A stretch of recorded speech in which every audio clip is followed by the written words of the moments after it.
Assalamualaikum warahmatullahi wabarakatuh. Senang sekali kita kembali di Ngopi, Ngobrol Pintar bersama Pengadilan Agama Bukit Tinggi.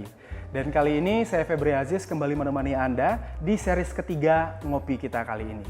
Dan di Ngopi ini, seperti biasa kita akan menghadirkan narasumber-narasumber yang sangat kompeten dan menghadirkan sudut pandang dan perspektif yang lebih tepat terkait dengan hal-hal di Pengadilan Agama Bukit Tinggi. Dan kali ini narasumber kita adalah Wakil Ketua Pengadilan Agama Bukit Tinggi, Bapak Dr. Yengki Hirawan SAG MAG. Halo Bapak, bagaimana kabarnya Pak? Alhamdulillah baik. Alhamdulillah sehat ya Pak ya. Sehat. Dan informasi juga mungkin buat seluruh sahabat PABKT TV bahwa Bapak Yengki ini mulai hari Jumat depan itu sudah dipromosikan menjadi Ketua Pengadilan Agama Batu Sangkar kelas 1B. Selamat ya Pak ya. Terima kasih. Baik. Dan kita menyempatkan waktu untuk bisa ngobrol bersama Bapak sebelum Bapak pindah dengan tema yaitu mediasi, solusi, dan prestasi.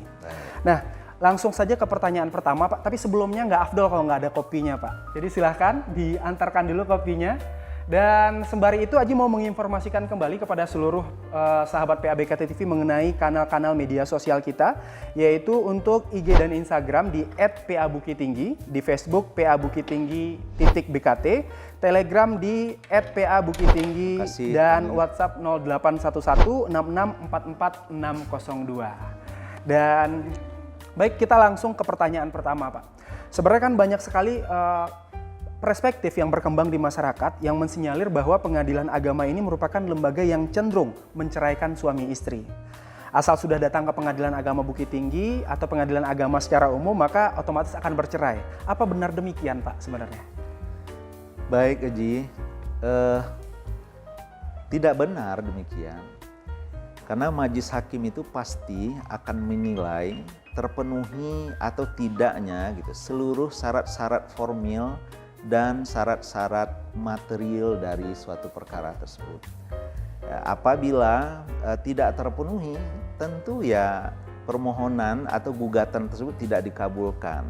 Tapi sebaliknya pula, apabila telah terpenuhi seluruh ketentuan yang telah diatur di dalam aturan perundang-undangan, maka baru dikabulkan. Apalagi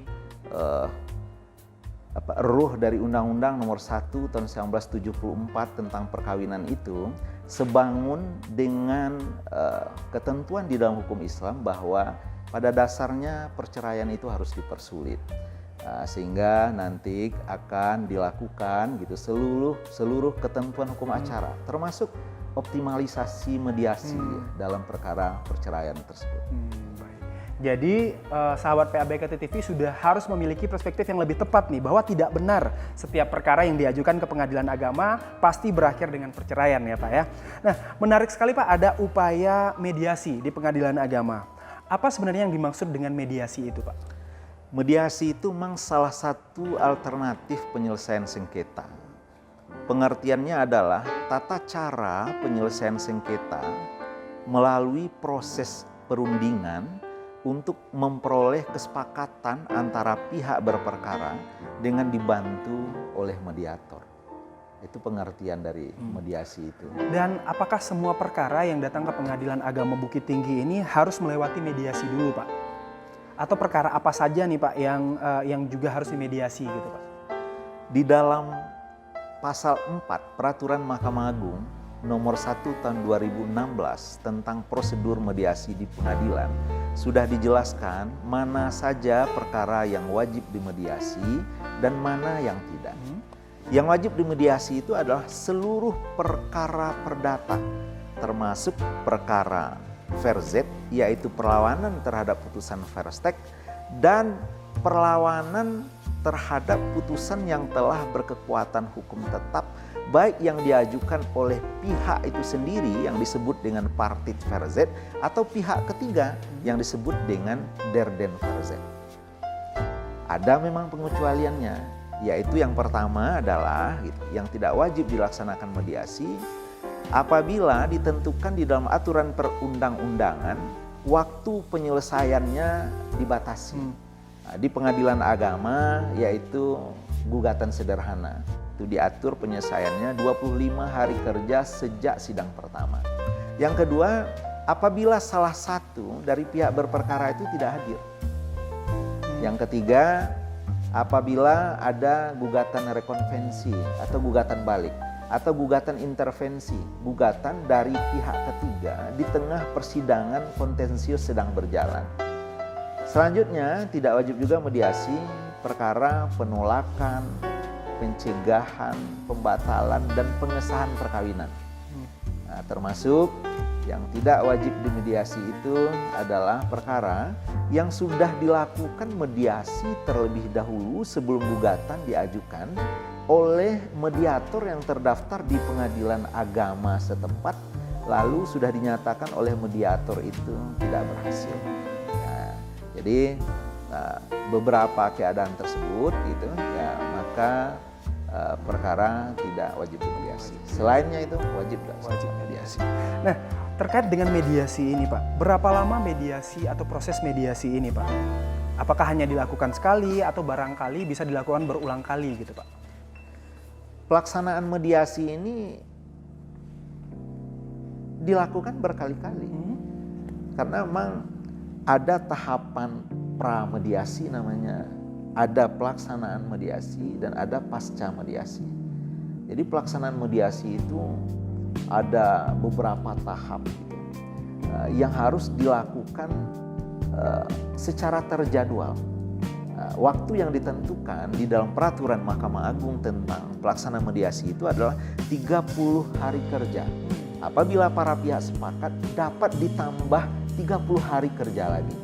Nah, jadi bisa dikata para pihak itu berkesempatan melaksanakan mediasi selama 60 hari kerja. Jadi begitu aja. Nah, untuk mediator, apakah para pihak yang berurusan dengan Pengadilan Agama Bukit Tinggi ini bisa memilih mediatornya Pak untuk memediasi perkara mereka? Dalam aturannya gitu, memilih mediator itu adalah haknya para pihak. Baik. Para pihak itu bisa memilih satu orang mediator atau ia memandang perlu karena perkaranya barangkali kompleks begitu, ia meminta ada tambahan mediator, itu disebut dengan co-mediator. Jadi tidak mesti satu orang. Jadi di sidang pertama yang dihadiri oleh para pihak itu, para pihak menyepakati untuk memilih mediator pada hari sidang tersebut. Paling lambat mereka memilih mediator itu selama 2 hari kerja. Apabila setelah 2 hari kerja para pihak tidak juga menyampaikan kepada majelis hakim tentang siapa mediator yang mereka sepakati, barulah majelis hakim menetapkan siapa mediator dalam perkara tersebut. Artinya memang kita berharap konten ngopi ini memang bisa memberikan sudut pandang dan informasi baru. Bahkan Aji pun yang mungkin sudah beberapa bulan di Pengadilan Agama Bukit Tinggi baru tahu nih bahwa itu adalah hak dan boleh memilih, bahkan mediatornya boleh lebih dari satu gitu ya Pak ya. Nah, kalau syarat menjadi mediator ini apa Pak? Karena kan di Pengadilan Agama Bukit Tinggi seperti yang kita ketahui ada 2 mediator yang berasal dari luar dan bukan hakim. Dan itu syaratnya apa Pak? Secara umum syarat menjadi mediator itu yang terdaftar di daftar mediator pengadilan agama itu atau pengadilan lainnya itu harus bersertifikat. Pada dasarnya seperti itu. Baik hakim atau pegawai pengadilan atau pihak eksternal yang bukan hakim dan bukan pegawai pengadilan itu harus bersertifikat. Sertifikatnya itu dikeluarkan oleh Mahkamah Agung atau lembaga yang telah memperoleh akreditasi dari Mahkamah Agung untuk melakukan sertifikasi mediator ini. Gitu. Memang ada pengecualiannya apabila di suatu pengadilan itu tidak ada hakim, pegawai atau pihak eksternal yang bersertifikat ya, maka ketua pengadilan dapat menunjuk hakim yang tidak bersertifikat itu untuk dimasukkan ke dalam daftar mediator pengadilan agama setempat. Baik. Nah, kalau kita berbicara mengenai mediasi tadi Pak yang sudah dilakukan oleh mediator, tentu mediasi ini bisa berhasil ataupun tidak berhasil. Nah, jika berhasil apa tahap selanjutnya dan jika tidak berhasil apa juga proses selanjutnya yang harus dilewati oleh pihak Pak? Baik. Apabila setelah dilaksanakan mediasi, para pihak itu memperoleh kesepakatan perdamaian, baik kesepakatan itu secara keseluruhan yang pada akhirnya gitu para pihak itu memohonkan agar ada akta perdamaian atau akta van dading, atau para pihak itu membuat perjanjian-perjanjian yang klausul akhir kesepakatan perdamaiannya itu pihak mencabut gugatan tersebut, maka perkara menjadi selesai. Perkara menjadi selesai, lalu ya nanti hakim akan gitu menjatuhkan putusan sesuai dengan permohonan para pihak. Apakah diakhiri dengan akta perdamaian atau gitu akan diakhiri dengan pencabutan perkara. Bisa juga sepakatnya itu sebagian. Misal dalam perkara perceraian para pihaknya tidak memperoleh kesepakatan. Artinya perkara itu tetap dilanjutkan, tetapi mereka memperoleh kesepakatan terhadap hak-hak pasca perceraian. Misalnya mereka sepakat tentang nafkah terhutang, sepakat tentang mut'ah, nafkah idah, hak asuh anak, nafkah anak atau harta bersama. Nah, perihal gitu terhadap permasalahan yang telah disepakati ini, maka nanti ia akan masuk ke dalam putusan. Sementara gitu tentang sengketa yang belum gitu disepakati, dalam hal ini adalah perkara perceraian, tetap dilanjutkan pemeriksaannya sampai akhir. Adapun gitu sengketa yang tidak ada kesepakatan sama sekali, itu sudah pasti nanti akan dilanjutkan pemeriksaannya sampai ke tahap akhir persidangan untuk kemudian diputus oleh majelis hakim. Demikian. Baik. Kita berharap memang informasi yang disampaikan ini bermanfaat untuk seluruh sahabat PABKT TV. Dan satu lagi nih informasi yang mungkin Aji perlu sampaikan juga kepada sahabat PABKT TV, bahwa Bapak Yengki ini merupakan salah seorang dari mediator yang berada di balik prestasi PA Bukit Tinggi sebagai untuk meraih peringkat 1 keberhasilan mediasi terbanyak sewilayah PTA Padang. Bahkan secara pribadi, beliau telah 3 tahun berturut-turut termasuk dalam 5 besar mediator terbaik di lingkungan Badan Peradilan Agama. Boleh Aji informasikan kembali bahwa untuk tahun 2022 bahkan Pengadilan Agama Bukit Tinggi ini berhasil menjadi terbaik 3 nasional untuk perkara 1001 sampai dengan 2500 untuk pelaksanaan mediasi. Jadi memang narasumber kita ini adalah orang yang kompeten, yang tepat banget bagi sahabat PABKT TV untuk mendapatkan informasi terkait dengan mediasi ini.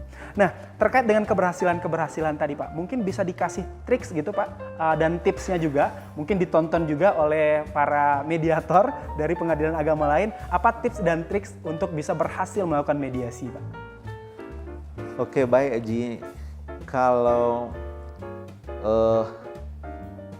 mediator bersertifikat ya, yang umumnya ada di setiap lembaga peradilan ya, itu untuk pengetahuan kemudian skillnya secara teori barangkali ya semua sudah tahu. Tapi kalau yang ditanya adalah tips gitu ya, ada memang beberapa hal ya yang menurut saya dan selalu saya praktikkan gitu, yang dampaknya relatif bagus tentang untuk keberhasilan mediasi gitu. Yang pertama, saya meyakinkan para pihak terlebih dahulu bahwa saya berada dalam posisi netral, imparsial, tidak punya kepentingan apa-apa dalam sengketa yang sedang dihadapi oleh para pihak. Kemudian saya meyakinkan pula kepada para pihak itu bahwa saya yang notabene tidak punya kepentingan dalam perkara itu akan bersungguh-sungguh mendampingi dan memfasilitasi para pihak itu untuk memperoleh kesepakatan perdamaian yang merupakan keadilan tertinggi dan pasti akan bermanfaat bagi kedua belah pihak. Nah, itu biasanya yang pertama saya perhatikan ketika melaksanakan mediasi. Kemudian selanjutnya saya dari lubuk hati yang paling dalam mencoba menyampaikan dan mengajak para pihak yang sedang bersengketa itu agar melaksanakan mediasi ini dengan i'tikad baik dan niat yang tulus. Jangan pernah sekali-kali menganggap mediasi ini hanya formalistik, hukum acara saja. Saya mohon kepada mereka, buang dulu anggapan bahwa ini adalah suatu yang harus dilaksanakan saja. Saya minta kepada mereka pasang niat yang tulus gitu, bahwa nanti akhirnya gitu, tidak juga diperoleh kesepakatan perdamaian. Yakinlah dengan memasang niat dan etikat yang baik itu, kita akan peroleh banyak pahala dalam mengikuti proses tersebut. Sambari saya ajak mereka berdoa gitu, agar diberi petunjuk dan kelapangan hati ya untuk mencapai titik-titik temu dalam memperoleh kesepakatan perdamaian. Kemudian selanjutnya saya untuk pertemuan pertama itu biasanya memberi nasihat-nasihat dengan kalimat-kalimat kokoh yang syarat makna yang saya gali dari nas-nas Al-Quran, Sunnah maupun peraturan perundang-undangan yang relevan sesuai dengan jenis perkaranya, sehingga sekira dapat menyentuh ya dari para pihak berperkara itu. Misalnya dalam perkara perceraian misalnya, saya di antara kalimat yang sering saya sampaikan itu adalah misalnya banyak orang yang mengira bahwa perceraian itu akan mengakhiri permasalahannya, tetapi tidak jarang menjadi awal munculnya masalah baru yang terkadang jauh lebih besar. Oleh karenanya, maka ibu harus memikirkan secara mendalam dampak bercerai ini, tidak hanya bagi diri ibu pribadi, tetapi yang lebih penting itu bagi anak-anak ibu.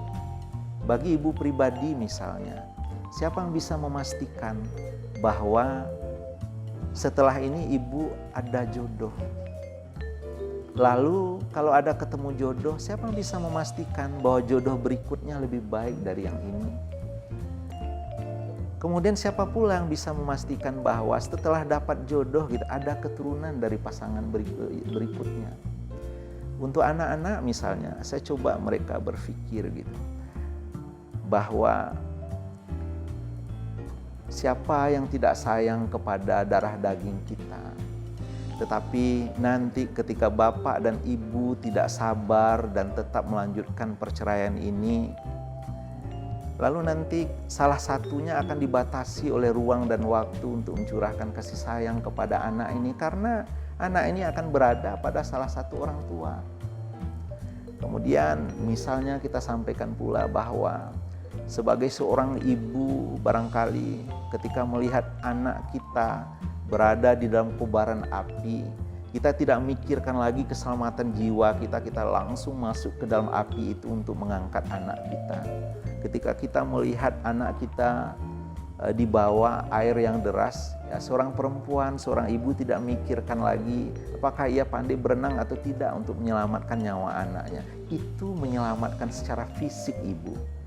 Kalau ibu dengan bapak tetap gitu ingin berpisah, akan ada ancaman terhadap jiwa, tumbuh kembang jiwa dari anak ibu. Ini mestinya harus lebih kita perhatikan dibanding hanya sekedar fisik. Misal, nah, jadi kalimat-kalimat seperti itu, ini yang seringkali saya coba rumuskan begitu ya di hari-hari senggang. Kemudian nanti akan berbeda kalau perkaranya tentang hak asuh anak, tentang harta bersama, tentang perkara kewarisan, ekonomi syariah dan lain-lain. Dan pengalaman saya gitu, kalimat-kalimat yang kokoh dan syarat makna yang bersumber dari nas dan peraturan perundang-undangan itu kita sampaikan dengan pola komunikasi yang bagus gitu. kelihatannya relatif lebih menyentuh kepada para pihak berperkara itu. Kemudian selanjutnya saya mencoba ya, menginventarisasi dan mengidentifikasi apa sebenarnya kasus posisinya. Kemudian apa tawaran penyelesaian yang diajukan oleh masing-masing pihak berperkara itu. Nah, saya menggunakan institusi kaupus atau ngomong empat mata yang dibenarkan dalam mediasi tetapi tidak dibenarkan di dalam litigasi. Dalam persidangan itu tidak dibenarkan karena itu akan dinilai bersikap memihak. Nah, tetapi kalau di dalam mediasi itu memang dibolehkan ngomong empat mata dengan masing-masing pihak yang sedang bersengketa. Nah, di sanalah nanti kita elaborasi sedemikian rupa gitu. Apa kepentingan dari masing-masing para pihak itu dan apa keinginannya. Nah, dalam waktu bersamaan saya akan mencoba menguasai perihal di sekitar yang disengketakan oleh para pihak itu. Untuk kemudian saya nanti akan memerankan diri sebagai narasumber, tetapi saya pastikan saya tidak termasuk ke dalam kategori memutus sebelum diputus. Karena saya bukan hakim pemutus dalam perkara itu. Nah, itu juga seringkali mereka menjadi lebih nyaman gitu. Mereka tahu kira-kira rentangnya gitu, menurut aturan perundang-undangan gitu, apa saja kemungkinannya kalau hakim memutus perkara ini. Nah, mereka sudah tahu secara umum, lalu nanti ya saya akan sampaikan kemungkinan-kemungkinan terburuk dalam sengketa itu yang sekira akan merugikan, aspek-aspek yang merugikan dari masing-masing pihak itu, untuk kemudian akan mendorong masing-masing pihak itu untuk mencapai kesepakatan perdamaian karena khawatir ada kemungkinan terburuk yang mungkin dijatuhkan oleh hakim dalam perkara itu. Nah, itu kemampuan mediator sebagai narasumber tetapi tidak masuk ke dalam kategori memutus sebelum diputus yang dilarang gitu ya. Sangat membantu para pihak ya dalam mendorong mereka memperoleh kesepakatan perdamaian itu.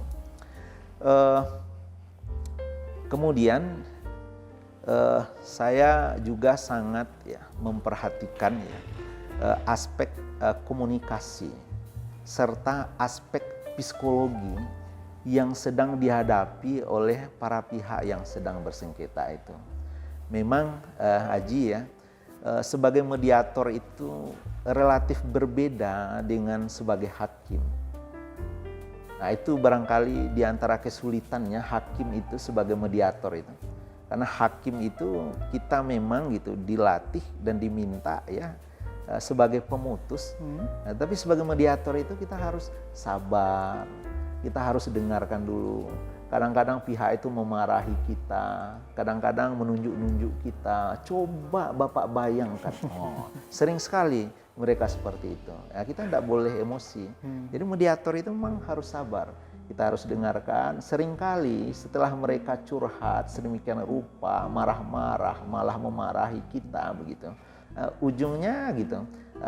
Ada momen kita bisa masuk dengan kalimat-kalimat yang kokoh yang bisa menyentuh mereka, lalu ia merasa kita itu memang tulus mendampingi dan memfasilitasi mereka untuk kepentingan mereka begitu.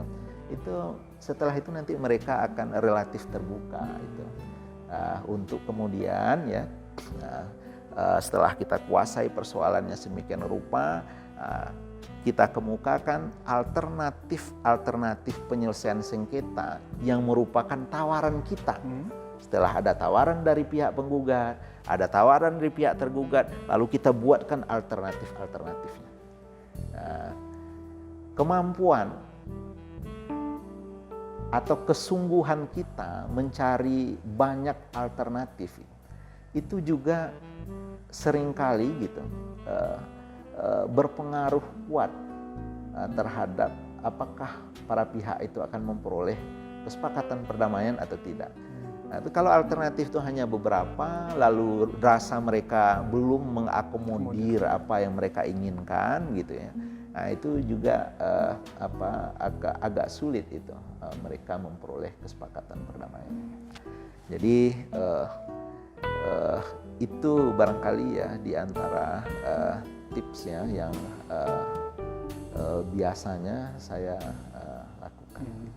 Dan Aji rasa untuk series ketiga ini tidak hanya sahabat PABKT TV yang harus nonton Pak, tapi para hakim mediator maupun mediator di luar juga bisa nih mengambil insight dari apa yang sudah disampaikan oleh narasumber kita, karena memang dari Aji yang mendengar langsung aja Pak, seolah-olah berada di ruang mediasi dengan kalimat-kalimat yang menyentuh langsung gitu Pak. Ini bisa jadi tips dan trik juga bagi penonton yang lain gitu ya Pak ya. Nah, kita sekarang ngebahas karena memang kan di Mahkamah Agung sendiri banyak inovasi yang dilakukan, termasuk juga di Pengadilan Agama Bukit Tinggi ini Pak. Dan Aji tahu bahwa Bapak adalah orang yang berada di belakang sebenarnya yang mendorong salah seorang teman-teman CPNS untuk melakukan inovasi terkait dengan mediasi elektronik. Nah, mungkin boleh dijelaskan sedikit Pak kepada sahabat PABKT TV mengenai mediasi elektronik ini. Tapi sebelumnya boleh kopinya diminum dulu Pak. Terima kasih Haji.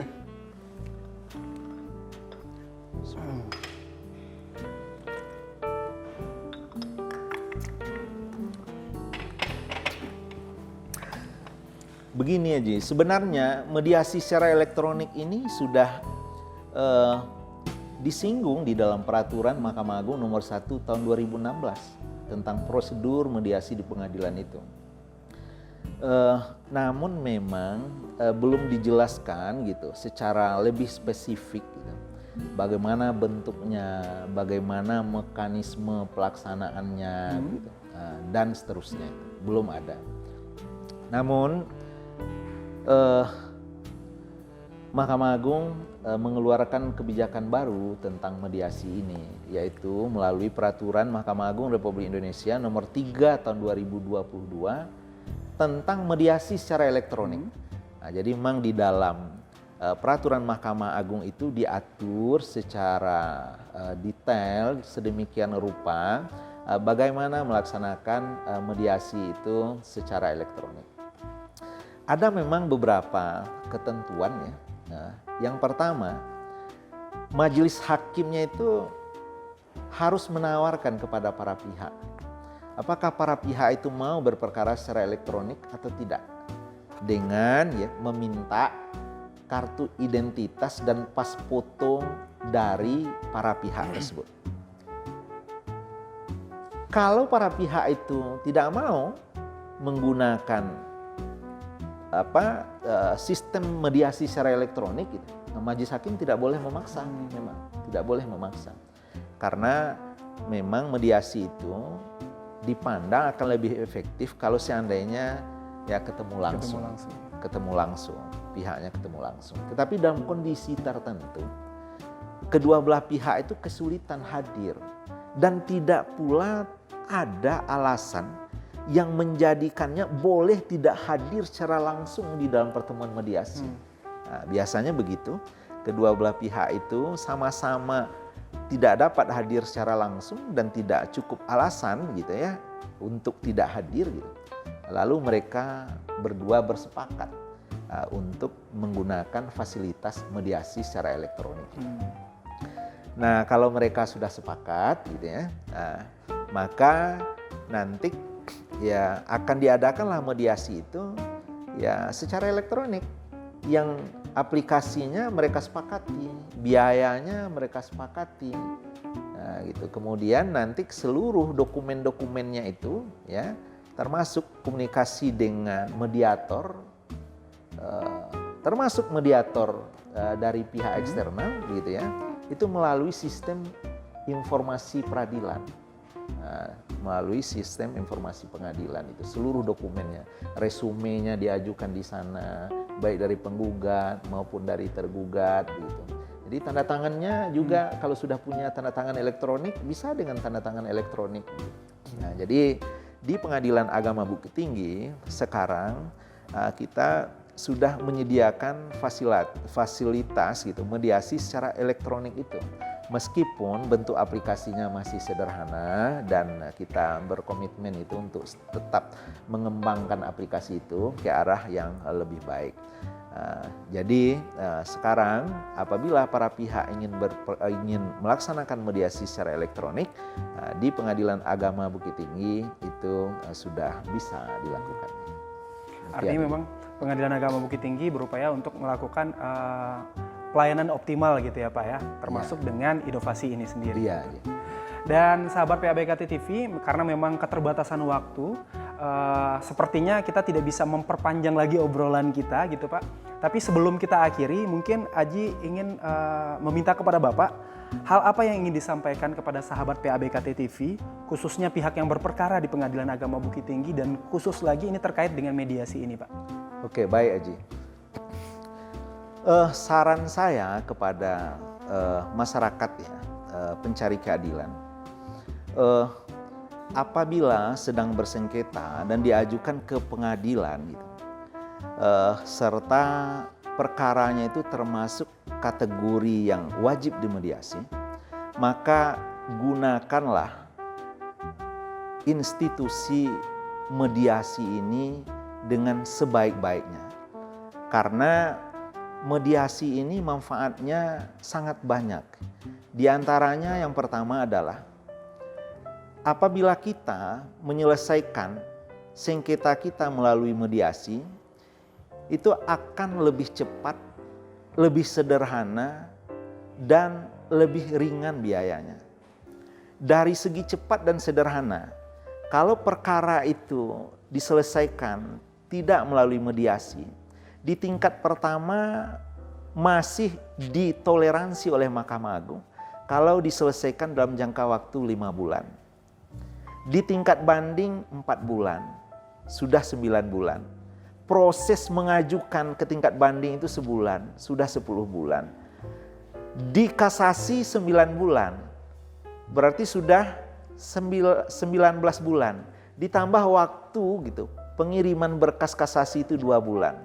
Sudah 21 bulan, hampir 2 tahun waktu yang ditoleransi menyelesaikan perkara itu kalau seandainya sampai ke tingkat kasasi. Tentulah itu bukan waktu yang sebentar. Dibandingkan kalau kita selesaikan dengan mediasi, bisa jadi 2 minggu atau sebulan sudah selesai. Dan harus diingat bahwa kalau udah diselesaikan melalui akta vandading atau akta damai dari kesepakatan perdamaian itu, maka upaya hukum semuanya tertutup. Putusan langsung berkekuatan hukum tetap, tidak ada lagi upaya hukum. Gitu. Nah, kemudian dari segi biaya, jelas itu sangat murah. Karena tidak ada lagi persidangan yang panjang itu, yang menguras biaya terutama ya, di samping menguras energi dan pikiran itu. Nah, itu yang pertama. Yang kedua, melalui mediasi ini memungkinkan para pihak itu seluruhnya merasa untung, atau dikenal dengan istilah win-win solution itu. Nah, jadi di mediasi itu bisa apa kepentingannya, ia pingin seperti apa begitu. Boleh, memungkinkan. Apapun yang mereka sepakati gitu ya, sama-sama untung, itu memungkinkan. Nah, itu belum tentu didapatkan melalui litigasi, belum tentu didapatkan. Saya contohkan, misal ada harta bersama itu berupa rumah yang berdiri di atas tanah salah seorang mertua.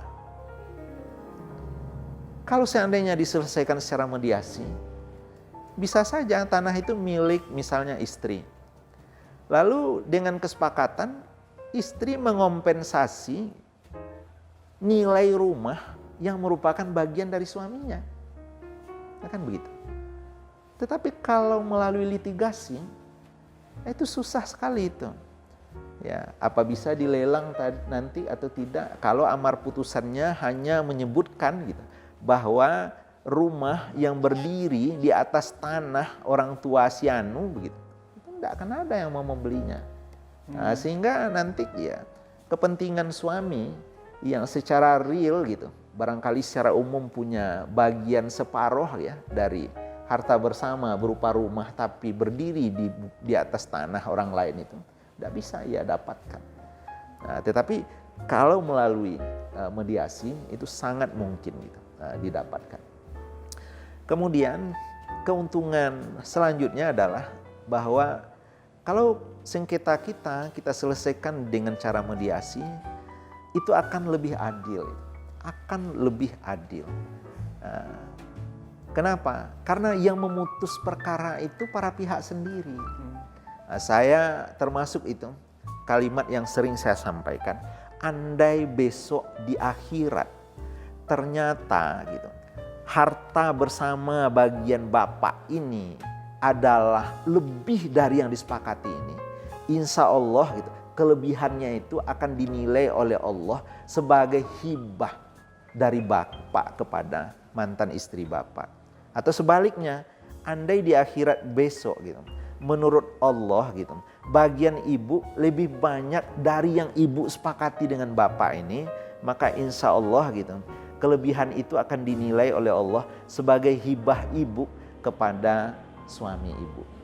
Nah, jadi kalau sudah mereka yang menyepakatinya gitu, itu pasti mereka akan merasa adil. Setidaknya mereka tidak merasa kalah ketika putusan itu dibacakan, karena mereka sendiri yang memutuskannya. Gitu. Nah, jadi oleh karena banyak sekali ya manfaat penyelesaian sengketa itu secara mediasi ya, termasuklah masih terjalinnya hubungan baik ya antara pihak-pihak yang bersengketa yang tidak jarang merupakan suami istri yang notabene pernah menjadi seorang yang istimewa ya di hati kita, tahu seluk-beluk kelebihan dan kelemahan kita gitu. Tentulah kita harus gitu sama-sama menjaga perasaan masing-masing untuk kemudian ada keinginan bagi masing-masing pihak tidak menyebarkan kelemahan kita kepada pihak lain yang akan merugikan kita.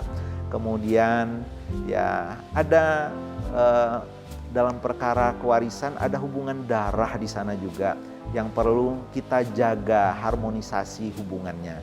Jadi sangat-sangat banyak manfaatnya penyelesaian sengketa melalui mediasi ini. Oleh karena itu maka saran saya apabila ada sengketa di pengadilan gitu, lalu sengketa itu termasuk kategori yang dapat dimediasi, maka gunakanlah instrumen atau institusi mediasi itu dengan sebaik-baiknya untuk memperoleh kesepakatan perdamaian dalam penyelesaian sengketa yang Bapak Ibu hadapi. Demikian Haji. Baik, terima kasih Bapak atas waktunya. Semoga dengan informasi yang sudah kita sampaikan, ngopi kita, ngobrol pintar kita ini bisa bermanfaat banyak untuk para pihak di Pengadilan Agama Bukit Tinggi atau mungkin secara umum di Sumatera Barat. Baik, sahabat PABKT TV, demikianlah rangkaian dari Ngopi Ngobrol Pintar series ketiga bersama Wakil Ketua Pengadilan Agama Bukit Tinggi, Dr. Yengki Hirawan SAG MAG. Dan kita harapkan bahwa informasi yang disampaikan, kemudian sudut pandang dan perspektif yang lebih tepat tadi bisa ikut serta dibagikan juga ke lebih banyak orang, bisa melalui media sosial kita di Instagram dan juga Twitter @PA_Bukittinggi, Facebook kita @PA_Bukittinggi_BKT, Telegram kita di @PA_Bukittinggi dan WhatsApp kita 081166440602. Dan jangan lupa like, share, dan komen. Baik, kalau begitu saya Febri Aziz sebagai pembawa acara mohon maaf kalau ada kesalahan kata. Assalamualaikum warahmatullahi wabarakatuh. Sampai jumpa di Ngopi seri selanjutnya.